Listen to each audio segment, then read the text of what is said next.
బాప్తిసం పొందిన నీవు నీ పాపాలన్నీ పోవాలి అంటే, ఎప్పటికప్పుడు నీ పాపాలు శుద్ధిపరచబడాలంటే నువ్వు తప్పులు చేయకుండా ఉండాలి. మొదటి కారణం. రెండో కారణం, నీ తండ్రి కొరకు నువ్వు చేయవలసిన పనులన్నీ చేయాలి.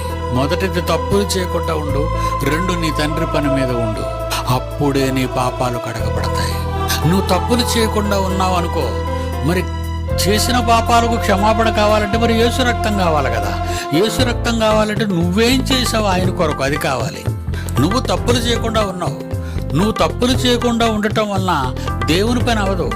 ఎదుటి వారి కొరకు ప్రాణాలు పెట్టండి. నీ కష్టార్జితాన్ని దేవునికి సమర్పించండి. నీ జిహ్వ ఫలము, నీ పాటలు దేవునికి వినిపించు. నీ చేతలు దేవుని కొరకు చేయి. నీ నడతలు దేవుని కొరకు నడువు. నీ కాళ్ళతో ఇలా నీ శరీరం, అన్ని అవయవాలు దేవుని పనిలో లీనమై పనిచేస్తుంటే క్రీస్తు రక్తం నిన్ను కడుగుతుంది.